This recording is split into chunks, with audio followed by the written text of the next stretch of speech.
So it is 11:30 on the dot. I definitely want to get started right away. I realize that some of you may have taken time out of your day in order to be here with me to watch this. So I want to respect your time. You know, I do not like wasting time, yours or mine. So hello, hello, hello. And welcome to this training on your relationship with money that specifically identifies the impacts of your spending. Now, this one I'm going to kind of wave a flag and just say I'm very blunt in this presentation today. And it's done by design. I kind of want to really wake you up to how you're spending your money in ways that are still keeping you stuck. I'm always willing to converse with you back and forth, whether it be through comments after this training, or if you want to message me, you can direct message me through Facebook Messenger if you prefer. If you have any questions, comments, concerns about any of this information, okay? But be warned that today may be a little bit triggering. And again, it's not so much that I want you to be triggered, but I want you to start to feel uncomfortable with some of your current spending habits. Okay. So last Friday, I introduced you to the pervasive money blocks that keep so many of us from achieving the wealth and financial freedom that we deserve, all because of our money beliefs and how those beliefs have affected our decisions and ultimately our experiences. Now, I decided to address money because we lean on the excuse of not having enough money to stay stuck in our current predicament. There, throwing it out there. Let me say that again. We lean on the excuse of not having enough money in order to stay stuck, consciously or unconsciously, in our current predicament. We will spend money on cars, trips, boats, weekend getaways, stuff, food, and renovations, which, by the way, are all necessary and beautiful contributions to our well-being. But we ignore the one way we should be investing our money, which contributes to permanent, lasting change in all areas of our life. Now, before I move further, let me introduce myself to you. So for those of you who are newer to our group, know who I am. So hello, hello, hello. My name is Christy. I'm the founder and CEO of Version of You 2.0. I'm also your transformation coach.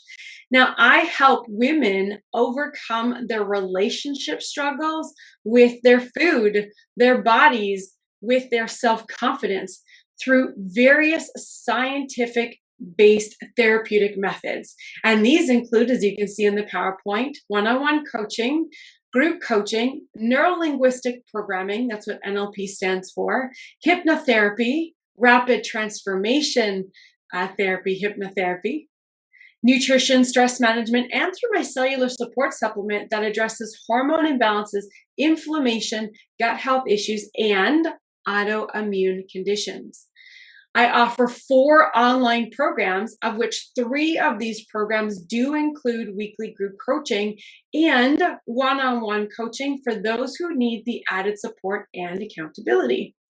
I firmly believe that we're all unique and deserve a holistic approach to achieving our health and wellness goals. Now, my ideal client are those of you who've realized that you've lost control of your health and struggled to keep your weight under control. But unfortunately, all of the old ways that you knew to lose weight in the past aren't working anymore. And you're wondering if you should just resign to this new health status. So my job, I am here. My purpose in life is to say that you do not have to settle for mediocrity and complacency. You can have a healthy and fit body and mind. It's a matter of working through all of the layers of your health, hormone balancing, nutritional support, and psychology. Now, Let's get back to the topic at hand with my juicy statement that I made. We ignore the one way we should be investing our money, which could contribute, if we invested it, into permanent, lasting change in all areas of our life. So, if you're joining me now, go ahead and leave a comment. Let me know if this kind of resonates with you. Am I pissing you off? How are you feeling right now? Let me see if I can access. Hey, Jackie, how are you, babe? You did mention you were going to be here. This is fantastic to have you here. Thank you for coming. So along the way, if you have questions, comments, concerns, you know what to do. Put them in the chat and I will do my best to answer them. There's obviously a time delay between me going live and me actually being able to see your comments. So if I'm addressing the comments, based on 3 slides back, we'll figure it all out. So don't worry about it. All right, so let's go ahead and move into our next slide. And this one's an interesting one when it speaks to rule of the mind. And this particular rule of the mind is once the subconscious mind has accepted an idea, it stays there until another idea replaces it. So the longer that idea has been accepted by the subconscious mind, the harder it is to replace it.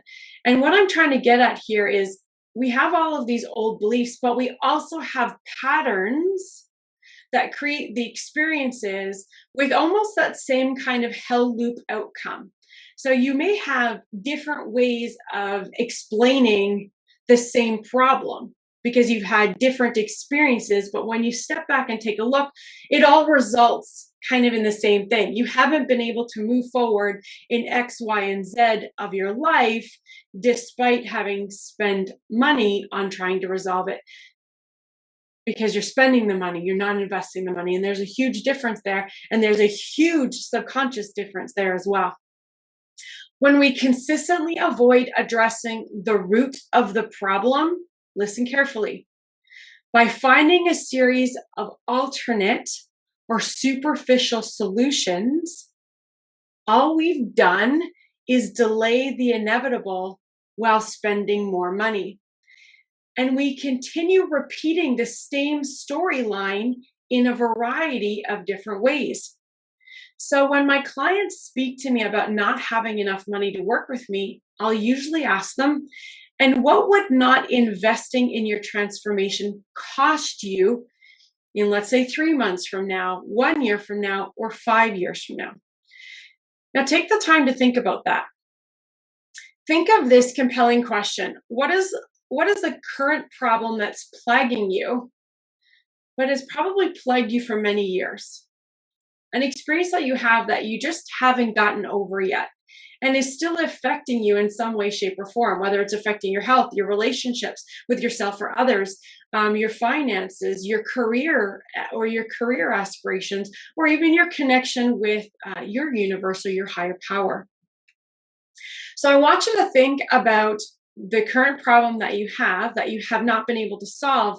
And now I want you to come up with all of the ways that you've tried solving it in the past.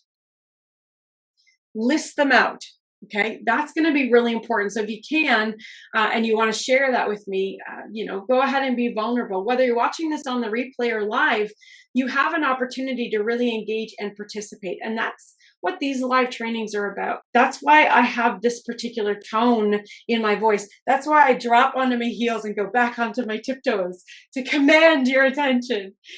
What I'm looking to do is to kind of create this sense of discomfort in you so we can release some of this emotion so that you can feel like there's going to be some forward momentum for you. But none of that happens if there aren't any feelings. If I evoke boredom in you, then you're going to do jack shit. If I evoke feelings of restlessness in you, then you're more than likely motivated or inspired enough to start to take action. And that's my goal. So, what is a current problem that you're plagued with right now? And what are some of the solutions that you've come up with in the past, but haven't worked because you still have this same problem? So on the replay or in the live, go ahead and start to write out what some of those listed items may look like for you.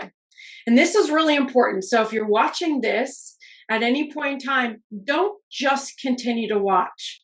Take action. Press pause, write your list, and then come back to me. So here's an example. Have you ever registered into the same diet program repeatedly? If so, then this suggests that the diet program didn't address your needs holistically. One of the pillars of support was missing, which is why you likely fell back into your old habits. Can I give examples? So there you have my example there, Jackie. So what are some Band-Aid solutions? And actually, we're going to get to that in our very next slide. But the example that I just gave you about really your problem could be anything. What is one area of your life where you've stayed stuck, where you spent money essentially avoiding the pain of the issue, right? Or finding ways to solve the problem that are superficial in nature. And I am going to get into some examples, so I don't want to give them all away in this slide. So let's go ahead and get there. So if you've been able to create some sense of a list for yourself, then go ahead and kind of compare that to these lists of examples that I have here. But we know that the self-help book industry, or the self-help industry in general, the self-help book industry is like a multi-million-dollar industry, right? If the books worked, people wouldn't be going back to buy more of the books. I've got a gazillion self-help books as part of my training process, and they essentially more or less say the same thing. You know, we've got to work on our own personal transformation, and there are tips, but it's really hard to do that when most of us don't really know what our problem is. So if you don't really know the underlying issue, why you're so unhappy, you know, why you prioritize everybody else, including the dog, above your own needs, if you can't figure that out, then a self-help book isn't going to solve the problem for you, right? Get where I'm going with this? So how many books, diet plans, personal training sessions, here's your examples, Jackie, membership dues, drinks, supplements, and shakes will you spend your money on before deciding that the easy route is not the answer? And this relates a little bit more back to my weight loss. But you can use any list of Band-Aid solutions. Other ones could be addictive behaviors like overeating, or you know, kind of going back to the little black book of any old acquaintances that you may have had, where you get back into sexual relations with them, but they were never really good for you. What are some of the other experiences that my clients have faced, or I have faced in my self-sabotaging behaviors? Not allowing for boundaries, you know, just allowing kind of everybody to crush you, and feeling like by solving everybody else's problems, that's going to make you feel better and inevitably solve your problems, which again is a Band-Aid solution. It's not resolving your issues of feeling unworthy. So another example that I have along the health stream is, you know, I've got one of them, okay, my Garmin, my step counter. So buying a step counter that allows you to track your sleep is excellent. But if you don't take action every single day to improve your health holistically, what is the benefit of dropping those couple of hundreds of dollars? Your sleep, for example, is affected by stress, food, meal timing, digestive health, hormones, blood sugar, and exercise. So if you intend to improve your sleep quality, will that be resolved by one of these? No, right? There's so much more that needs to be done. But we tend to spend money on the quick and easy things without addressing the underlying problem.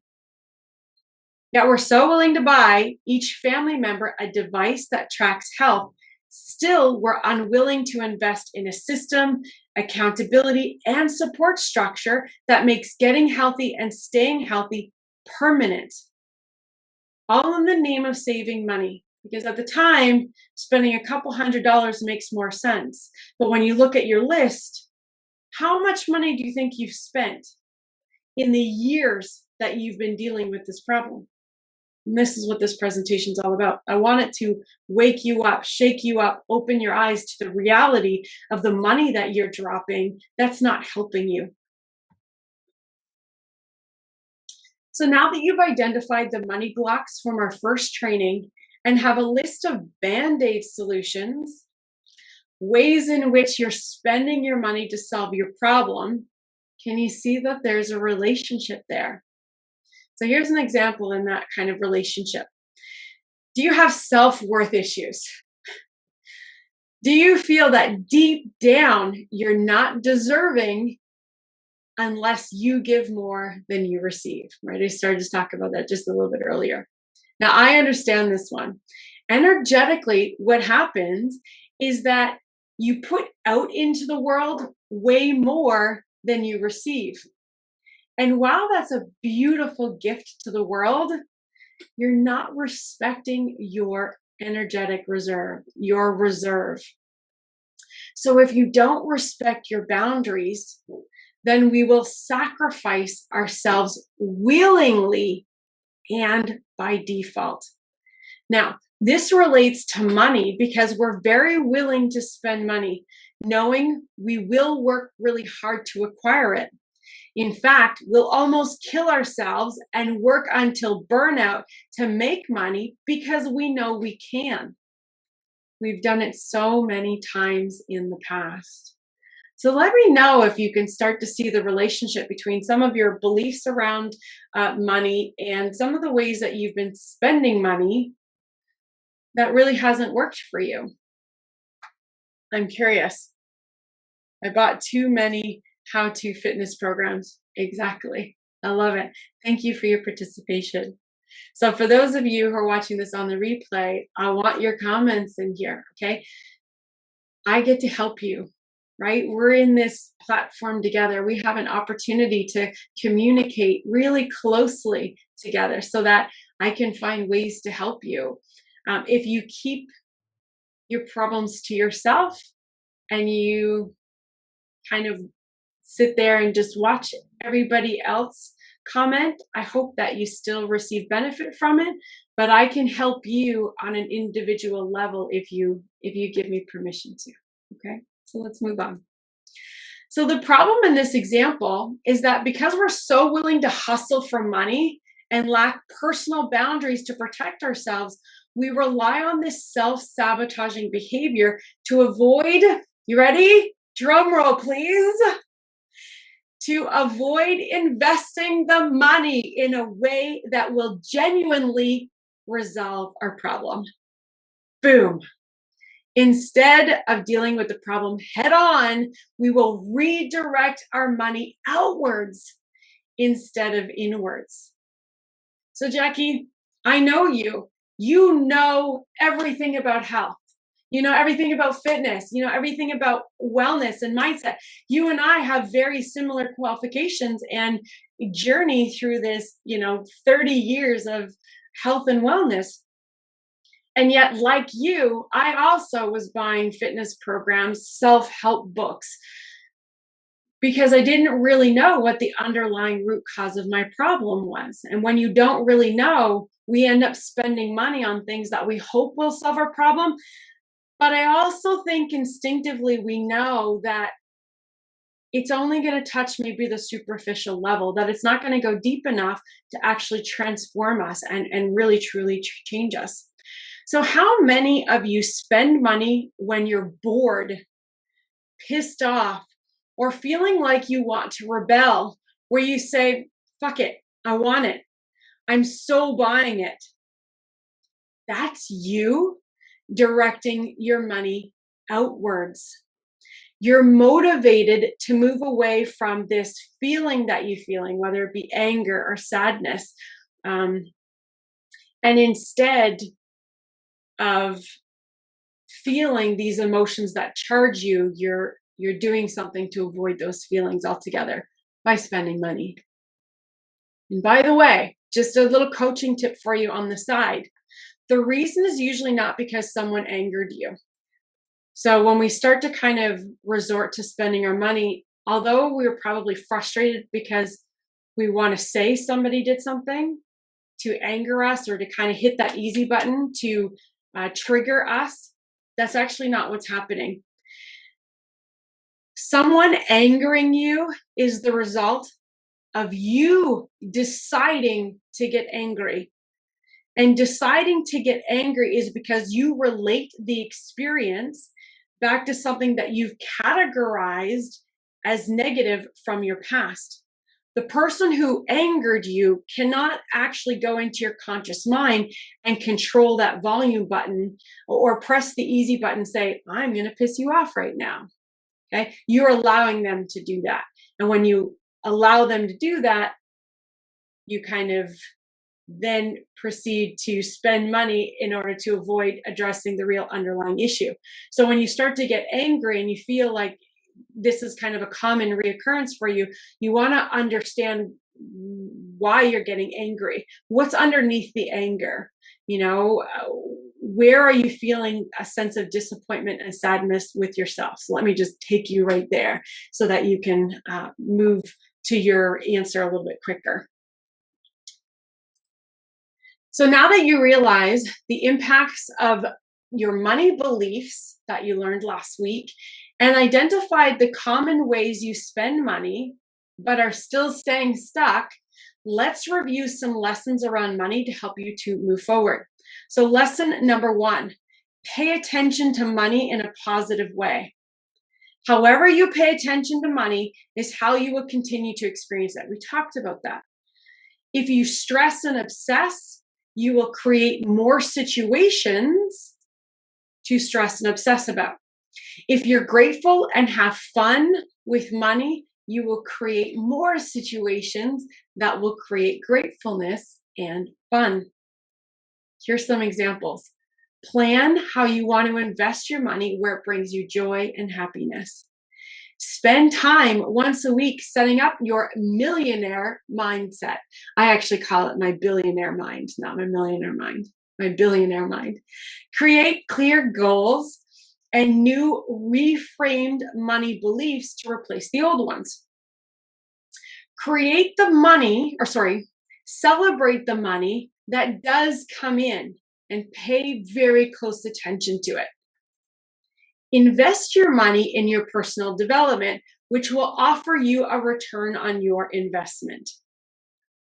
Lesson number 2, shift from a belief of scarcity to a belief of abundance. Think in terms of universal abundance. That's the source and capacity of wealth. And it's expansive and unlimited. It's energetic. This way of strategic thinking allows you to step back and take perspective, giving you access to come up with solutions and to receive opportunities. This is the mindset that creates flow. And again, I talked a little bit about that last week as well. Here's some examples so you can better understand what I mean. Recognize if your thoughts come from an emotional attachment to scarcity. And I'm talking about money clearly, okay? So when a thought comes up to you about money, you see something and you want to buy it, what's the immediate thought that comes to you?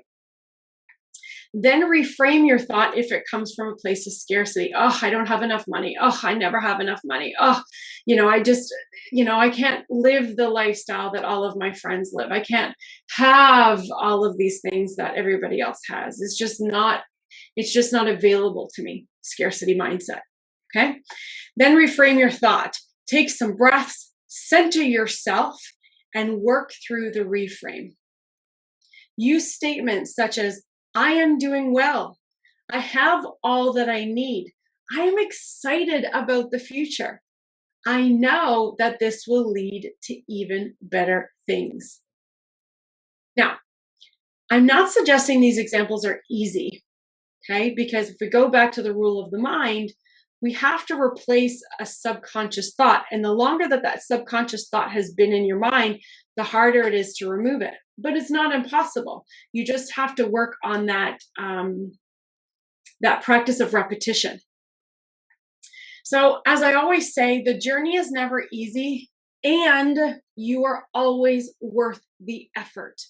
So remember that you're worth spending time on, you're worth investing into, focusing on, growing for, fighting for, and for looking after. You are enough. So practice being enough. Show yourself that you can focus on small little things like just reframing the words that you're using, which, by the way, when you reframe the words and the thoughts, it changes the feelings that you have about money. So if you typically live in that scarcity point of view, when you can start to reframe your words and reframe your thoughts about money, like my examples here, then you actually change the emotions behind it and you create more of the access. You create that flow to money. So here's some homework for you. And I do have a handout. So in the comments, write handout and I will make sure to get that to you. You have 2 assignments. Identify your unconscious money ceiling. Gotta watch our time. Identify your unconscious money ceiling. Rewrite your money story by creating a real, clear, and concise vision. And there's more details in the handout. So identify your unconscious money ceiling. So our money ceiling is where we, kind of the top dollar that we're making right now. That's essentially your money ceiling, okay?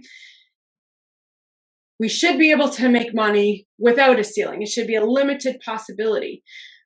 But we each have a setting, if you will, on the highest amount we believe that we can make.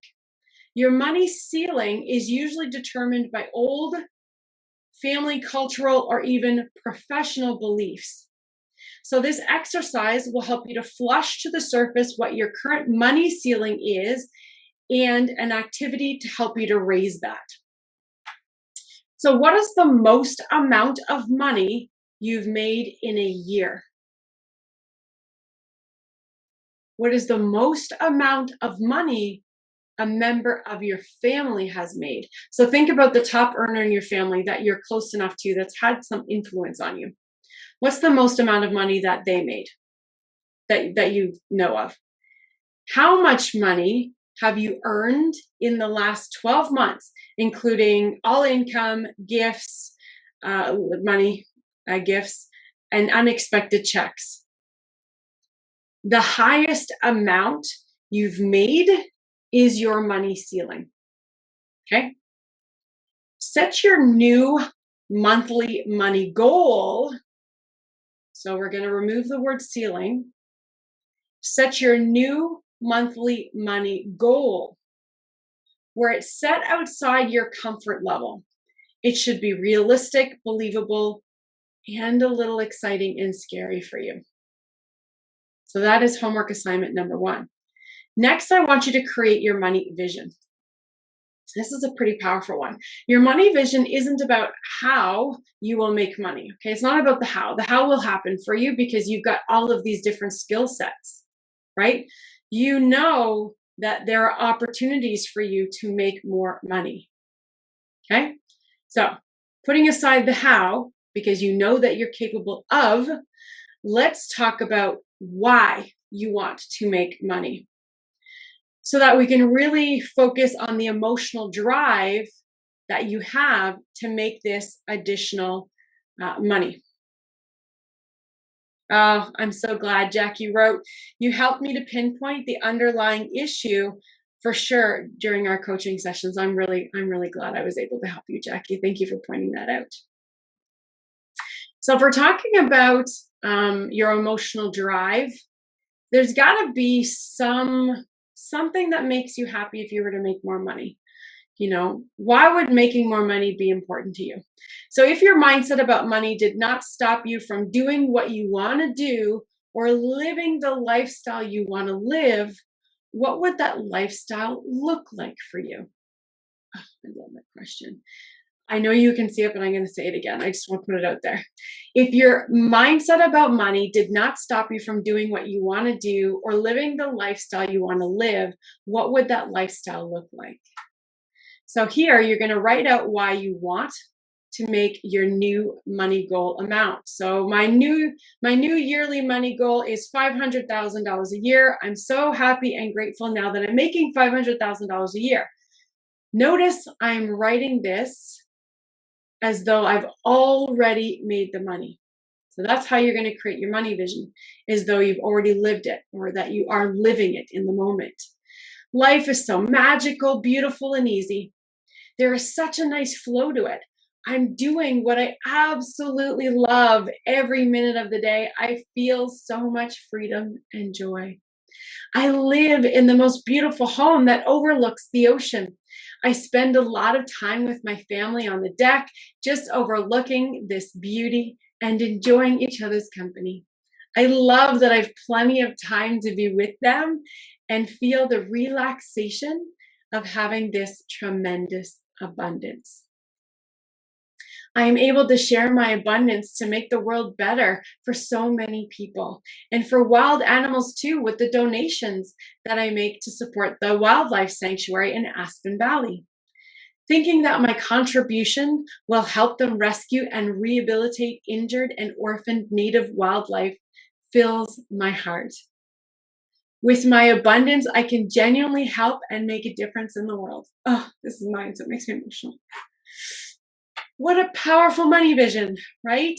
So what kind of powerful money vision can you create for yourself where it really elicits that strong emotional pull towards that forward momentum of achieving more money, of doing what it is that you want to do with your life?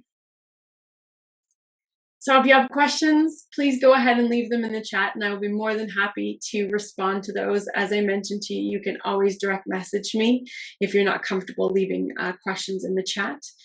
You can catch me on my social forums. So I am in Clubhouse at Version of You 2.0. I'm in Facebook Lives on Tuesdays at 7 p.m. in the Version of You 2.0 Facebook group. That is a private group, so you can go ahead, head over there and ask to be approved, and I'll go ahead and get you in there. And obviously here on Fridays at 11:30. I also have an upcoming 5-day workshop. Now listen, this is one that it's free, but you're going to get a lot of really great information from as well, in that I'm really talking about the unique archetypes.